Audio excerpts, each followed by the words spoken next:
사도행전 6장입니다. 6장 1절부터 마지막 15절까지 교독해서 읽도록 하겠습니다.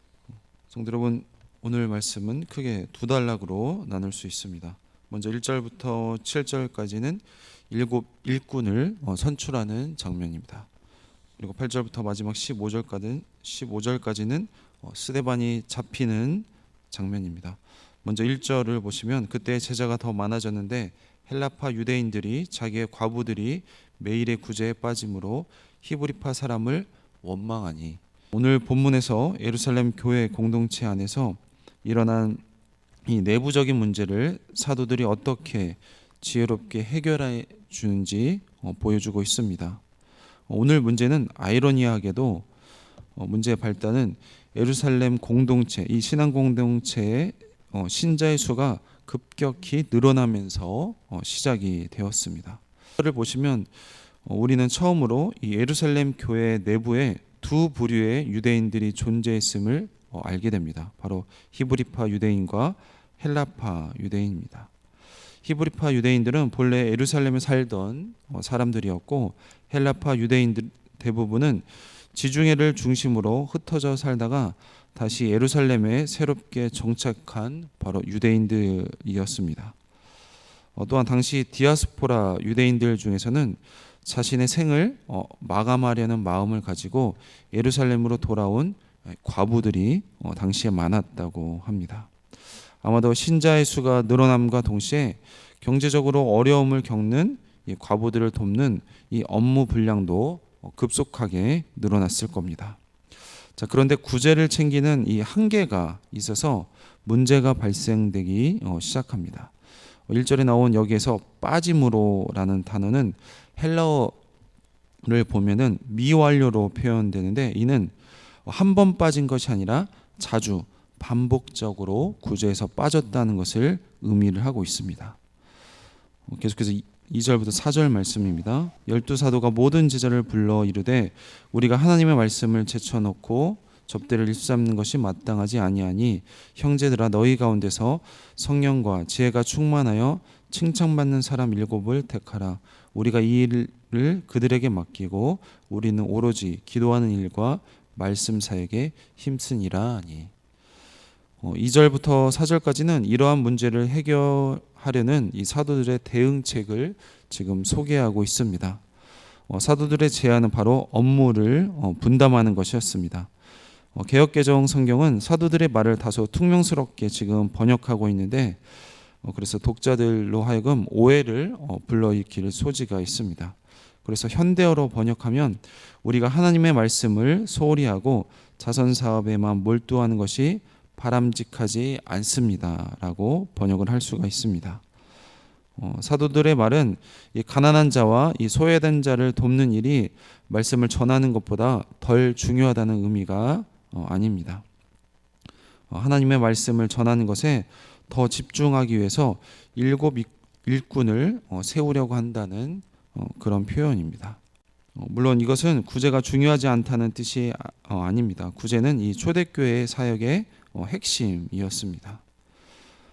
복음을 전하는 데 있어 이 기도와 말씀은 반드시 필요합니다. 그래서 여기서 말씀 사역으로 번역된 이 디아코니아 투로그는 직역을 하면 바로 말씀 섬김이라는 의미인데, 이 일은 1절에 매일의 구제에 사용된 이 디아코니아와 같은 단어라는 것을 우리가 알 수가 있습니다.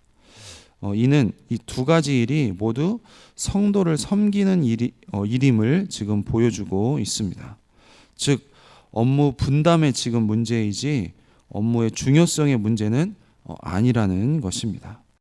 그러나 이 구제 사업을 맡을 사람들이 갖춰야 할 필요 조건을 12사도들의 조건과는 달리 성령과 지혜가 충만하여 칭찬받는 사람이었습니다.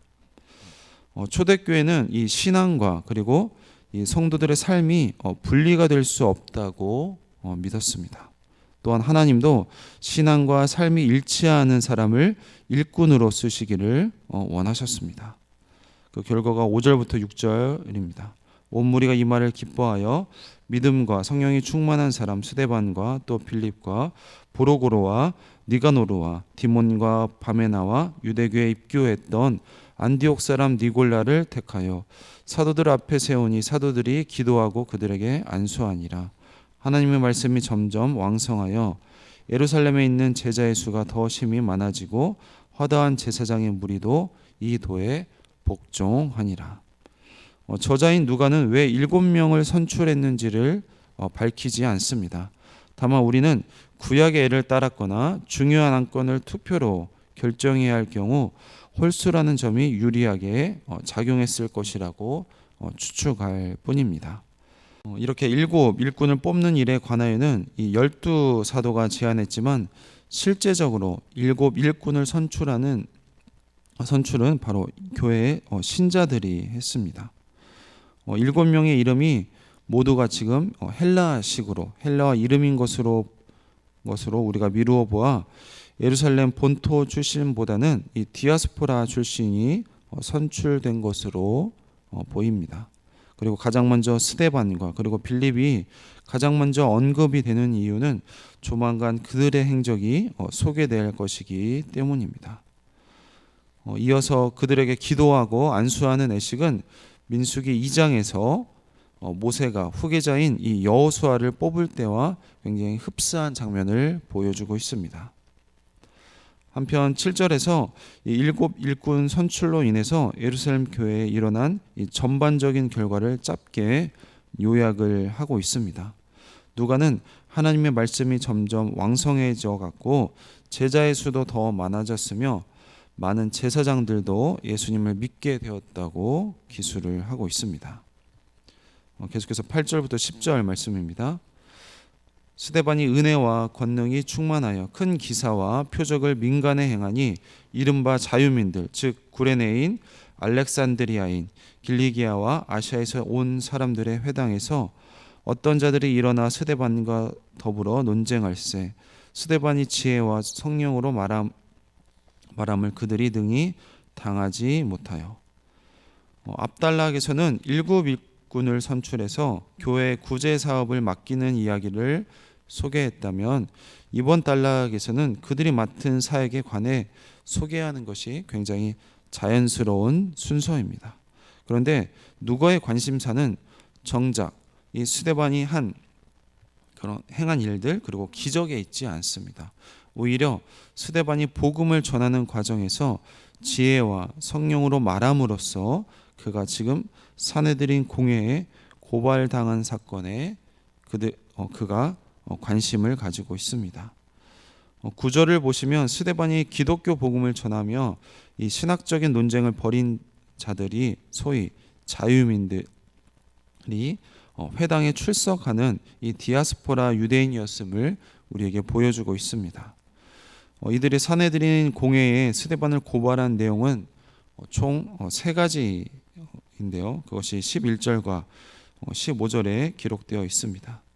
11절을 보시면 사람들을 매수하여 말하게 하되 이 사람이 모세와 하나님을 모독하게 하는 말을 하는 것을 우리가 들었노라 하게 하고 백성과 장로와 서기관들을 충동시켜 와서 잡아가지고 공회에 이르러 거짓 증인을 세우니 이르되 이 사람이 거룩한 곳과 율법을 거슬러 말하기를 마지 아니하는도다 라고 말하고 있습니다. 고발한 내용은 첫째, 그들이 모세와 하나님을 모독하는 말을 했다는 것입니다. 구약성경 레위기 24장에 따르면 하나님의 이름을 모욕하고 저주하는 자는 돌로 쳐 죽이는 처벌을 받도록 되어 있습니다. 자, 두 번째로 거룩한 곳, 성전이죠. 그리고 율법을 거슬러서 말을 한다는 것입니다. 세 번째로 나사란 예수가 성전을 헐고 모세가 전해준 관습을 뜯어 고치겠다는 말을 했다는 겁니다. 그러나 누가는 그들이 거짓 증인들을 세우니라는 표현을 통해서 이러한 고발 내용들이 모두 거짓된 것임을 지금 밝히고 있습니다. 이 단락에서 소개하는 스데반 이야기는 사실 예루살렘 교회에 불어닥친 박해의 지금 절정을 해당하는 사건입니다.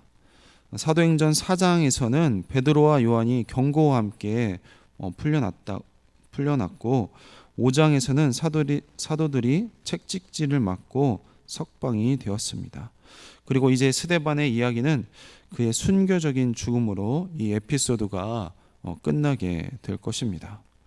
누가는 복음서에서 제자들이 성령의 도움과 지혜를 구하면 도와주시겠다는 예수님의 약속을 기록한 바 있습니다.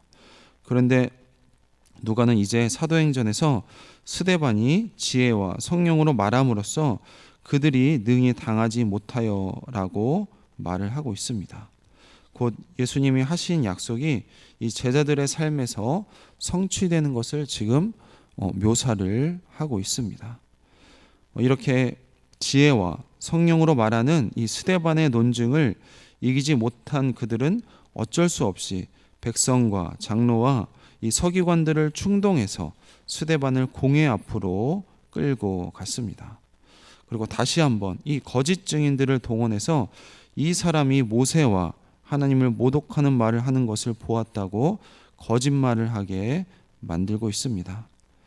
14절에서 모세가 우리에게 전해준 규례는 모세가 우리에게 전하여준 이 관습으로 번역하는 것이 좋습니다. 이 관습은 서기관들이 율법을 해석한 이 구전 전승을 가리키는데 당시 유대인들이 이 구전과 전승과 율법 자체를 모두 다 모세의 율법에 속한 것으로 이해를 했습니다. 따라서 바리새인들과 서기관들은 이 구전 내용을 어기거나 그리고 비판하는 것도 율법을 거스르는 것으로 간주를 한 것입니다. 이렇게 스데반을 대적하는 자들이 내건 죄목은 크게 두 가지로 요약을 할 수가 있는데 곧 이 율법과 성전에 대한 모독으로 요약을 할 수가 있습니다. 앞으로 사도행전 7장에서 보게 되겠지만 자신을 변하는 스데반의 설교 역시 이들의 고발 내용과 직접적으로 연관되어 있습니다.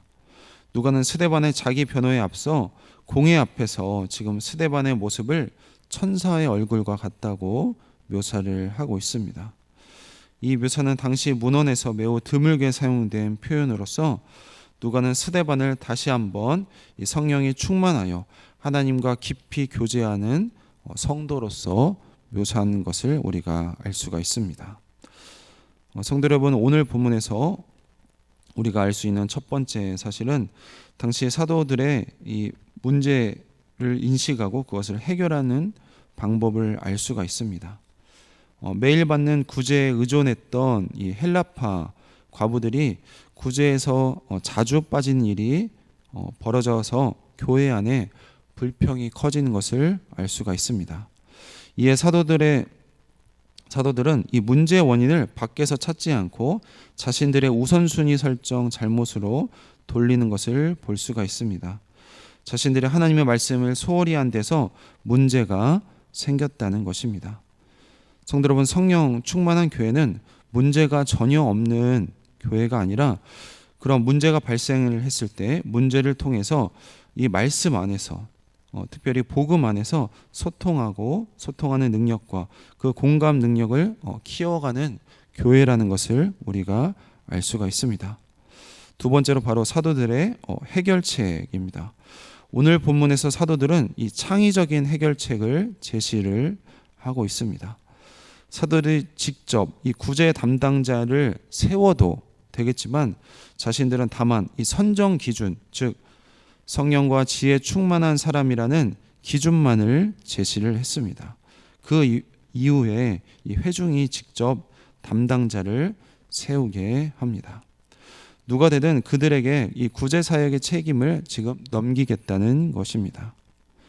성도 여러분, 이런 성숙한 태도에 이 압도적 다수였던 이 히브리파 유대인들 역시 헬라파 유대인들로 구제 담당자를 세우는 것을 볼 수가 있습니다. 사도들이 먼저 겸손한 실수 인정과 공동체에 대한 이 신뢰에 이 신앙 공동체 역시 겸허한 사역으로 화답하는 것이 오늘 본문의 내용입니다.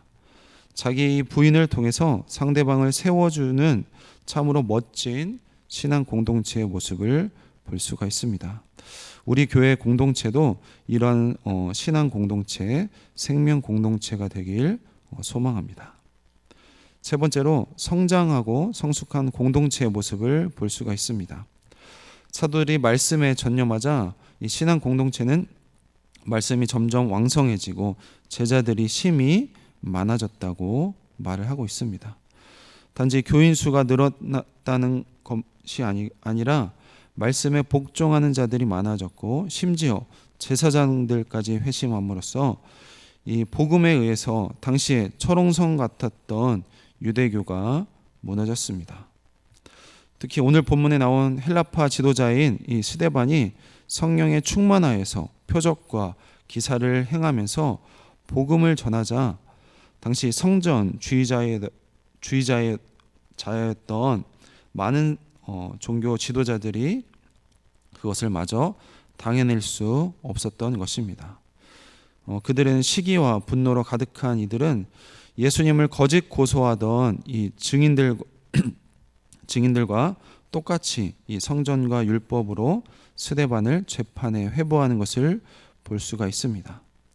그러나 지혜와 이렇게 성령으로 충만한 스데반은 천사의 얼굴로 이 사건을 의연하게 대응하는 모습을 보여주고 있습니다.